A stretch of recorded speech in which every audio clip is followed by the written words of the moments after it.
Today, we're putting Naura Technology Group under the microscope.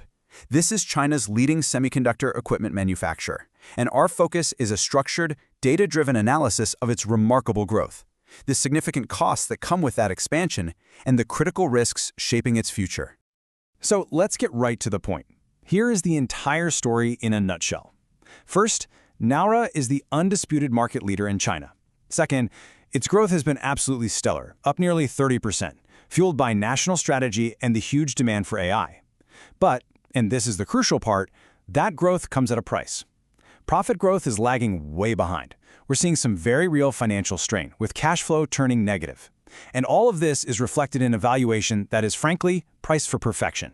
It's a classic high-growth, high-risk scenario. Okay, so let's start with that growth engine. What exactly is driving this incredible top-line performance? Well, it's not just one single factor. It's really a powerful combination of three key drivers that together form a pretty formidable competitive advantage. We see these as three pillars holding up Naura's competitive moat. First, you've got its sheer technological breadth, a really wide portfolio of products. Second is a smart platform strategy, where they bundle these products together to offer integrated solutions.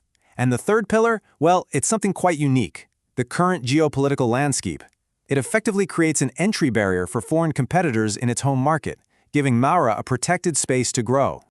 Now, just for some quick context, let's talk about one of their core technologies, etching equipment. What is it? Honestly, the best way to think about it is as a sculpting machine for the microscopic world.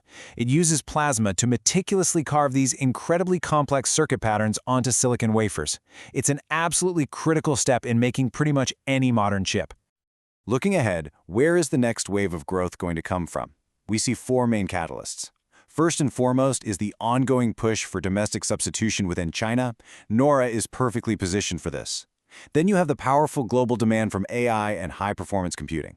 They're also expanding into new frontiers like advanced packaging and tapping into adjacent markets like new energy and compound semiconductors. So there's plenty of runway. All right, so that's the growth story. It's compelling, no doubt, but now we have to pivot and look at the financial reality, the other side of the ledger. Because, as we mentioned, this kind of growth isn't free. It comes at a significant cost. And this chart really says it all. You see revenue growth on the left, up a very strong 29.5%. But then look at the net profit growth on the right, just under 15%. That's a huge disconnect. The top line is soaring, but the bottom line is growing at only half the speed. So the obvious question is, why? What's eating into those profits? And here is your answer. A staggering 17.4% of revenue is being reinvested directly into research and development.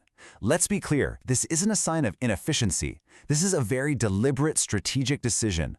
They are consciously sacrificing short-term profitability to pour capital into R&D, all in an effort to close the technology gap with global leaders.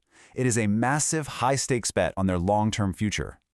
This level of spending really highlights the high-stakes game Naura is in. So let's formalize this and break down what we see as the three core challenges, the major risks facing the company. We've grouped these risks into three main categories. First, and we rate this as high, is geopolitical and regulatory risk. These are powerful external forces. Also rated high is the operational and financial risk. This is largely a consequence of their own aggressive growth strategy. Finally, we have the technology gap and supply chain risk, which we've categorized as medium for now, but it's a persistent headwind they're constantly fighting. Okay, let's double-click on that high financial risk, because it's really a story in three key numbers. The first is accounts receivable, which has climbed to 7.92 billion yuan. Simply put, this is money they're owed for products they've already shipped. This number represents nearly half of their first half revenue, which tells us that payment cycles are getting longer, putting a strain on their cash. The second number is inventory. It has ballooned to over 31 billion yuan. Now, on one hand, high inventory reflects a strong order book, which is positive. But on the other hand, that is a massive amount of working capital tied up on the warehouse floor, capital that isn't generating a return just yet. And when you combine rising receivables with soaring inventory, this is the result. Part 3 of the story. Net operating cash flow is negative 3.19 billion yuan. This is the critical takeaway. Even though the company is profitable on paper, its day-to-day operations are actually consuming cash. They are, in effect, bleeding cash to fund their own growth. And that's a dynamic that is simply not sustainable in the long run. This brings us to the valuation. The core concern, or the bear case if you will, is that the market is already well aware of the growth story. The argument is that the current valuation has already priced in several years of future growth, and what that means is there's very little margin for safety. Any misstep, any failure to execute flawlessly could trigger a significant re-rating by the market. So, given this complex picture of high growth balanced against significant risk, what are the key indicators to monitor going forward? Let's synthesize this all into a forward-looking view. This valuation table really puts things into perspective. If you look at Nara's forward PE, it's trading at around 40.7 times next year's earnings. Now, compare that to its global peers, Applied Materials, Lam Research, Tokyo Electron. They're all in the low 20s. So why the massive premium? The answer is right there in the next column. The market is expecting a 3-year earnings growth rate of around 30% for Nora, which is double or even more than double what's expected from its competitors. The market is paying a significant premium today for that anticipated future growth. So, to wrap this up, here are the critical indicators we believe are essential to watch. First, order flow, specifically for advanced process nodes. Is demand holding up? Second, margin trends. Are they maintaining pricing power or are costs creeping up? Third, tangible R&D progress.